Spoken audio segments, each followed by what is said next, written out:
Kom ons bid saam en dan vra ons dat die Here die skrif vir ons sal oopbreek vanmôre. Ons Vader wat in die hemel is, Here, dankie dat ons na die woord toe kan kom. Dankie dat U dit vir ons gegee het en dat U self daardeur aan ons openbaar. En ons bid daarom as 'n gemeente vanmôre saam dat U die skrif ons sal oopbreek en dat U ons harte ontvanklik sal maak vir dit wat van U afkomstig is. Mag U spreek, Here, en ons as U dienaars luister. Amen. Lukas 23 vers 26 lees soos volg.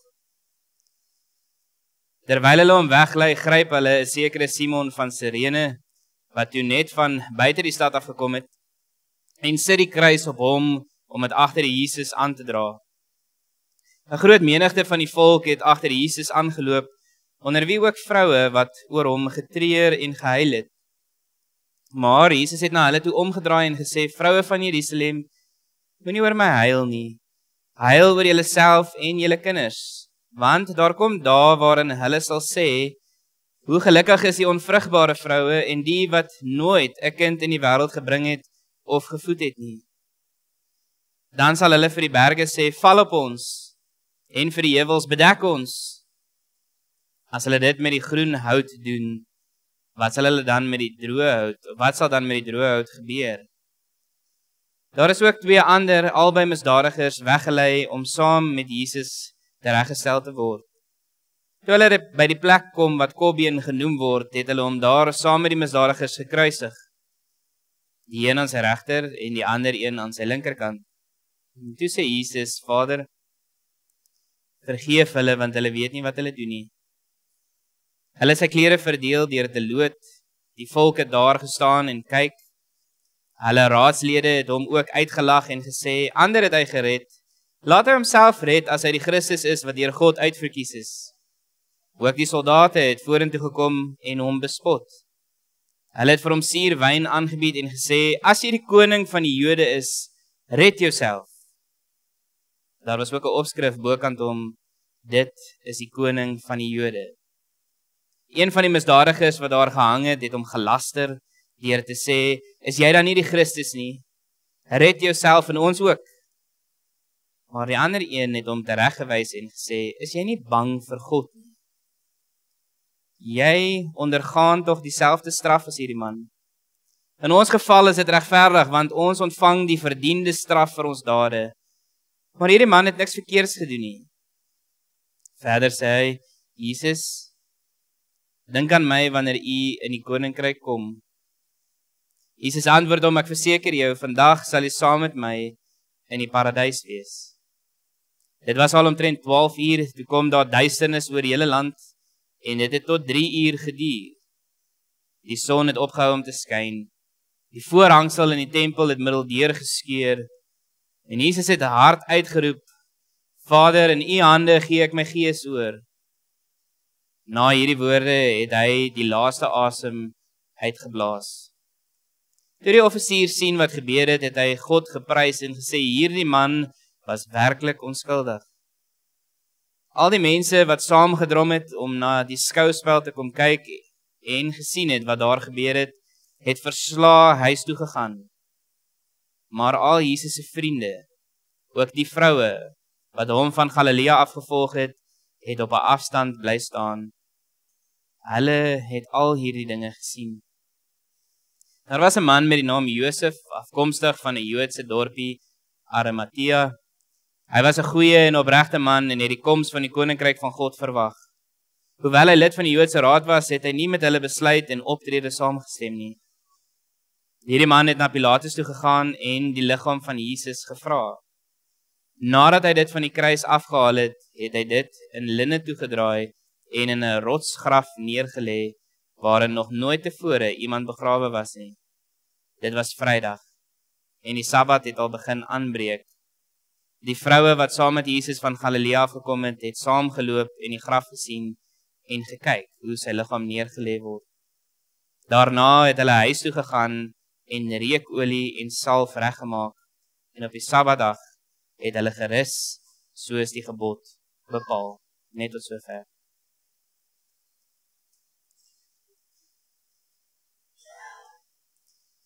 Geliefdes, Ek wil nie vandag baie lank met julle praat nie.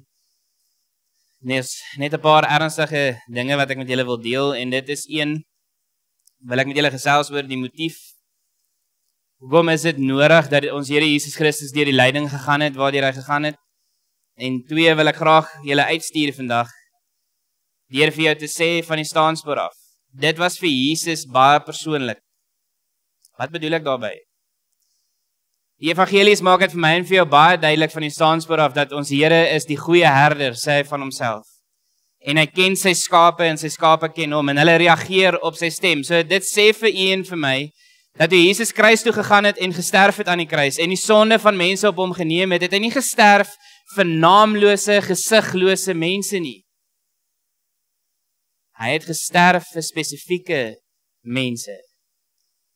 Die Here ken tog elkeen van ons van die staanspoor af. Nog voordat ek en jy gebore is, sê die Bybel vir my en vir jou, het God reeds ons gesien. Jy wat hier sit, ek wat hier staan, ons is iets wat God geskape het. Dis 'n wonderwerk. Die Psalm skryf het so verskriklik mooi om te sê, die Here het my en jou aan mekaar geweef in die skoot van ons moeder, toe niemand dit kon sien nie. As jy dink aan die profeet Jeremia byvoorbeeld, toe hy hom geroep het, toe sê hy, Jeremia, ek het jou geken nog voordat jy gebore is, en ek het jou toe al afgesonder om op te tree as 'n profeet vir die nasies. Die Here se pad, broer en suster, met elkeen van ons begin lank voordat ek en jy gebore word. Dis vir God persoonlik. Dis vir God persoonlik. So dit gesê, moet ons vanmôre praat oor sonde. Ons moet vanmôre praat oor die gewig daarvan. Ons het gisteraan so 'n bietjie ingelei in dit in. En die rede vir dit is omdat ons vanmôre net 'n oorsig vir u wil gee oor waaroor gaan hierdie Christelike belydenis dan nou eintlik. Want ek het baie gaan bid en gaan dink oor wat sê 'n ou nou eintlik op Goeie Vrydag wat julle wat 'n geskiedenis in die kerk het nog nooit gehoor het nie. En dit slaat my toe soos 'n nat snoek tussen die oë dat ek hoef nie noodwendig vir jou iets nuuts te gee nie. Want dit wat ek vir u gee is iets wat ek geërf het. Stem julle saam? Dis iets wat vir my en vir jou oorgelewer is deur die eeue, en ek en jy is nou in besit daarvan. Wat ek en jy daarmee maak, dis 'n ander preek. Maar ek wil vanmôre vir julle sê, ons het iets ontvang. Iets wat vir my en vir jou so kosbaar is. Iets wat vir my en vir jou verlossing bewerkstellig, wat ons vrymaak van hierdie sondeskuld en sondelas, wat ons baie keer so verpletter. Ek wil vir jou sê, dit hoef nie jou realiteit te wees nie. Dit is wat die kruis vir ons kom doen. So die kruis het 2 betekenisse. Aan die een kant konfronteer dit vir my en vir jou met die realiteit van God se oordeel, die realiteit van sonde se gevolg. En aan die ander kant konfronteer dit my en jou met nuwe lewe, hoop, verlossing, vryspraak. Dis beide hierdie realiteite. Dis nie een of die ander nie. En dit is wat ek graag wil hê u as gemeente moet mooi verstaan wanneer ons huis toe gaan vandag. Dis beide. So in die erediens wil ek nou met julle praat oor die sonde leer, die rede, motivering vir die kruisgebeure, en aan die ander kant wil ek julle huis toe stuur met die hoop en verlossing. Ek wil julle inlei vandag. Deur net vanaf jou 'n vraag te vra. Wanneer jy versoek word en jy dalk val vir die versoeking of toegee tot die versoeking, wat gebeur in jou binneste? Wat ervaar jy hier waar jy sit? Jy hoef my net 'n antwoord nie, ek wil hê jy moet daaroor dink. Wat ervaar jy in jou binneste wanneer jy versoek word en jy toegegee? Volgende vraag, wat ervaar jy in jou binneste wanneer dit vir jou voel die Here roep jou om iets te doen, uit te reik na iemand toe, vir iemand te bid, iets te gee, of wat ook al te doen? Jy voel in jou hart van harte, diep in jou wese, God roep my vir iets, maar jy reageer nie daarop soos jy moet nie. Wat ervaar jy? Wat leef in jou binneste? Wanneer jy dink, is die laaste vraag oor jou sonde, dit wat jy verkeerd doen, dit wat jy oor skaam voel, want kom ons wees gou eerlik, ek wil dit vir julle baie prakties maak vanoggend. As ek byvoorbeeld 'n stokkie hier gehad het, 'n USB stokkie, en ek kon dit in my laptop indruk met net die laaste week se gedagtes wat in jou hart en kop aangegaan het, Wie van ons sou hier bly sit om jou eie stokkie deur te kyk? Nee? Dit is die realiteit van ons menslike bestaan, broer en suster. Ons stoei met dinge, ons worstel met dinge, ons twyfel soms, ons struikel. So ek wil met julle gesels oor daardie realiteit. Toe Adam gesondig het, wat beteken dit? Wat beteken daardie woordjie? In kort, wil ek het vir jou opsom vanmôre is om te sê, sonde is die oortreding van God se wet. So as jy ooit 'n definisie daarvoor wou gehad het, dit is wat die definisie is. Nou, hier is nou die groot vraag, die rede hoekom God die reg het om vir ons grense te stel en om verwagtinge op ons te plaas, is eenvoudig, hy het jou gemaak. Jy is syne. Dis hoekom hy vir jou kan sê, hierdie is wat ek vir jou wil hê. Hierdie is wat my wil is vir jou. Ouers, is dit nie hoe dit werk in ons huisgesinne nie? Hoekom verwag die evangelie van my kind om my te gehoorsaam? Want ek het my kind gemaak. Dis hoekom. Sonder my en my vrou was my kind nie vandag hier. Hoor julle dit? Daarom moet my kind onderdanig wees aan my gesag, terwyl hulle nog onder my dak lewe. En daarom wil ek dit ook persoonlik maak vanmôre. My ouma het baie as ek na haar toe gekom het, en ek het dalk by iemand gaan kuier, en ek sê vir my ouma, in hulle huis werk dit so, en ek hou meer daarvan. Dan sal sy baie gou vinnig vir my sê, ja, maar ek is nie so en so se ma nie, ek is jou ma. En in my huis werk dit so en so. En as jy daar wil gaan bly, dan pak ek nou jou tas. Ek het een keer, het hulle vir ons in LO geleer, ek het menseregte, as 'n kind. Toe kry ek raas by die huis, toe sê ek vir my ouma, ek het menseregte. Hierdie geraasery werk nie meer vir my nie. Toe gaan pak my ouma my tas, en toe ry sy my poliestasie toe. Toe sê sy, luister, as die staat vir my wil voorskryf hoe ek jou moet grootmaak, dan kan die staat jou maar kry. As jy nie wil onder my gesag die knie buig nie, daar gaan jy. Wat dink julle was die gevolg? Ouma nooit weet. So, as ouma sê spring, vra ek hoe hoog. Ouma, dis reg, ons doen dit so. Daar's 'n dieper kant ook. So tong in die kies. My ouma, het ek al vir u gesê, het my aangeneem. Sy hoef dit nie te gedoen het. Daarom daardie dankbaarheid wat ek het vir dit, het gemaak dat ek my ouma respekteer en dat ek my ouma gehoorsaam. Toe ek ouer word, toe verstaan ek, dit is wat die evangelie is. Die evangelie beteken jy is aangeneem deur die Vader op grond van wat die Seun gedoen het. Nie op grond van iets wat ek verdien het nie. Hy hoef dit nie te doen nie. Die sonde leer, broer en suster, is die Bybel baie duidelik. Niemand van ons in hierdie vertrek of wat nog ooit gebore is, verdien die hemel nie. Dis vir my en vir jou geskenk. Almal van ons in hierdie kerkgebou en deur die eeue verdien een ding, en dit is die oordeel van God. Daarom sê Paulus vir ons in die Romeinebrief, ons is strafwaardig voor die Here, die hele aarde. En as God besluit het om almal hel toe te stuur, kan niemand in die hel sê dis onregverdig nie. Want onthou, die Here bring die strokie. En wat gaan jy vir hom sê? Nee, ek het dit nie gedoen nie. Of nee, so en so het my beïnvloed. Of nee, dit is hoekom ek hierdie woord. Jy het dit gedoen. Daarom staan u en ek sonder Christus onder die oordeel van God. En ek wil net daardeur vir julle so 'n paar tekste gee. Julle kan dit net neerskryf en dan by die huis kan julle dit gaan lees oor die realiteit van die hel. Die eerste teks wat ek vir julle graag wil gee kom uit 2 Tessalonisense 1 uit vers 9. 2 Tessalonisense 1 vanaf vers 9. Julle kan dit net vir my neerskryf.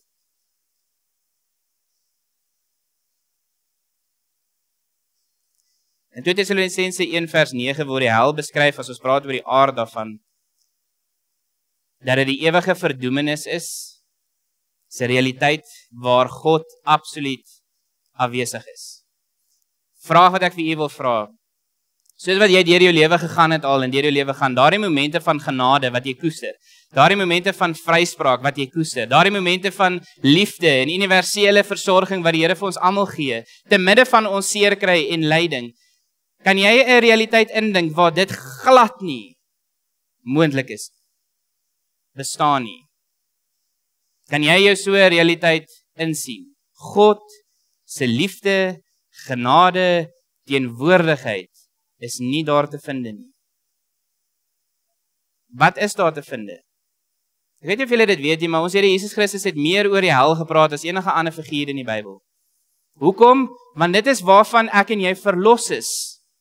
Ons moet nie dit vergeet nie. Die kruis gaan nie net oor ek is lief vir jou en jy is so fantasties nie. Dit is nie die diepte daarvan nie, broer en suster. Die kruis gaan primêr daaroor dat jy is verlore in jou sonde. Jy is 'n slaaf van die sonde. En as gevolg van jou sonde verdien jy die dood. Dit is die loon van die sonde. En daarom is jy onder die regverdige oordeel van God.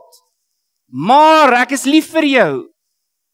En ek wil nie hê jy moet 'n realiteit ingaan, 'n ewigheid ingaan waar ek glad nie te finde is nie.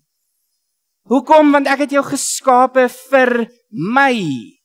Hoor julle dit? Dis hoekom ons gemaak is vir verhouding met God, die bron van lewe. En dan wat doen ons in ons sondige natuur? Ons sê vir God, nee, dankie. En dan is ons geskok wanneer die gevolg is 'n ewige dood. As jy jou rug draai op die bron van lewe, wat is die logiese gevolg? Is dood. Is ewige dood.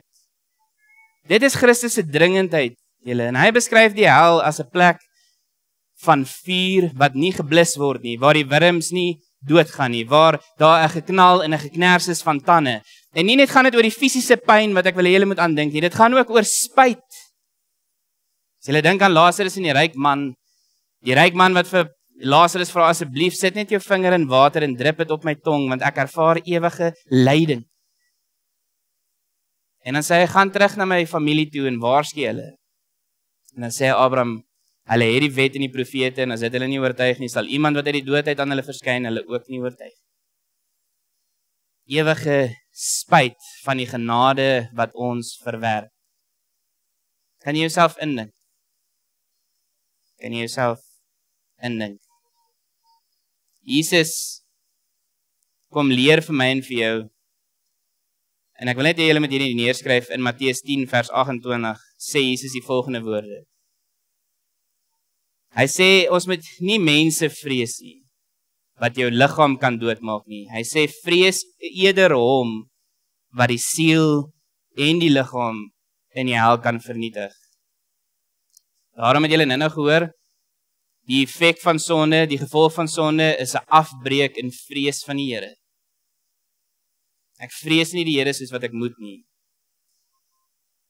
En 'n logiese gevolg, prakties, beteken dit wat?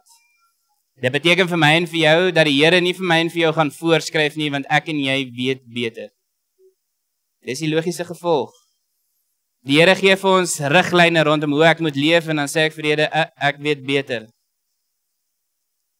Gaan dit nie doen soos wat U vir my sê nie.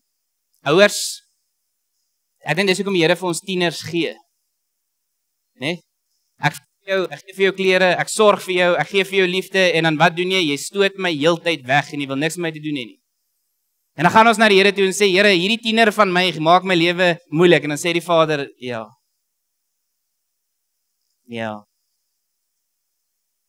Net so iets om aan te dink.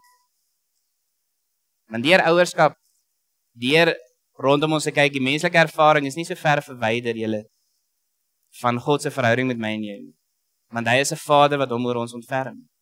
Christus is my broer, sê die Bybel, hy is die eerste, en ek is nou deel van die huisgesin van God. Binne hierdie huisgesin is daar sekere reëls wat ons moet nakom, 'n etiek wat ons moet nakom, en dit is sy reg om dit aan ons te stel, want anders kan hy jou buite los, hy hoef nie aan te neem. Maar hy het, nou is daar verantwoordelikheid op my en jou. Want ek wil vir julle sê, sonde is 'n siekte wat ons doodmaak. Die hel is die eindresultaat as ons nie Jesus se genesing kry nie. Hoor julle dit? Sonde is 'n siekte wat ons doodmaak. Hel is die eindresultaat sonder Christus se genesing. Daarom het ons almal sy genesing nodig. En dit bring my by my laaste punt vanoggend. Dat Jesus se liefde, dit wat ons vanmôre kom vier, red jou van daardie realiteit wat ek en jy verdien. Jesus se oorgawe aan die kruis betaal die sonde se straf en spaar vir my en vir jou die ewige hel, die tweede dood. Sy liefde is daarom nie apaties nie, gevoelloos nie. Sy liefde is opofferend. oorgawe. Tot in die uiterste. Jou frustrasie, wat jy dalk het met iets wat jy nie kan oorkom nie, of 'n geliefde in jou huis wat jy dalk mee worstel, want hulle doen dalk dinge waarmee jy nie saamstem nie, daai wroging wat jy en ek al te goed ken, moet ons na die kruis toe bring vanmôre. Daardie sonde wat jou verstrengel, wat jou vasgevang laat voel, bring jy vanmôre na die kruis toe. En die hoop vir jou is verlossing.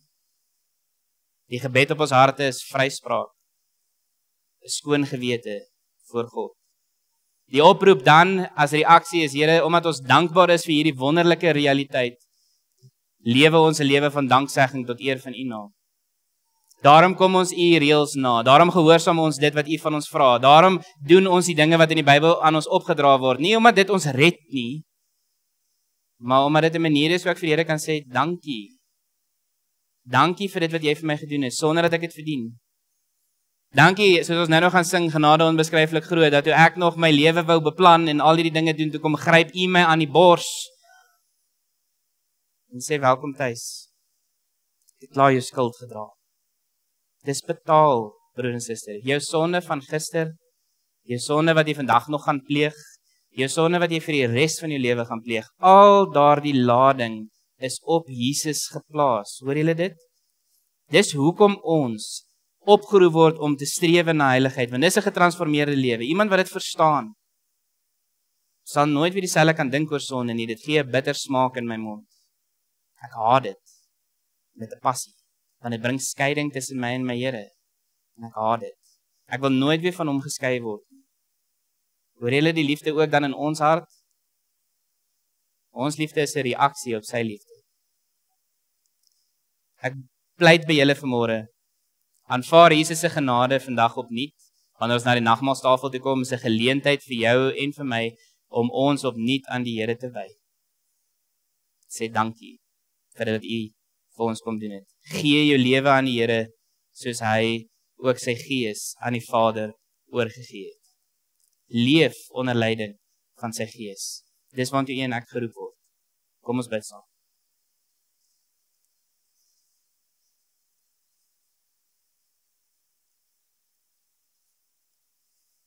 Ons Vader wat in die hemel is, Here, dankie.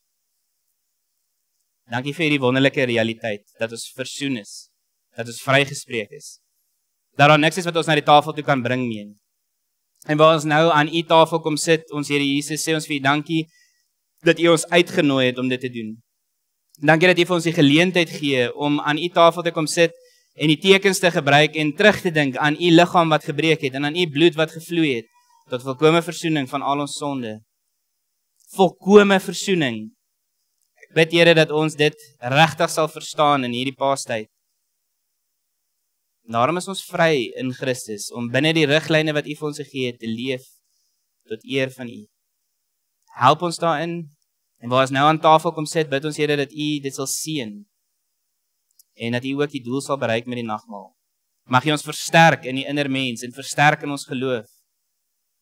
Mag ons altyd onthou, ons is vrygekoop met 'n baie duur prys. Dit het U alles gekos. Dankie, Here.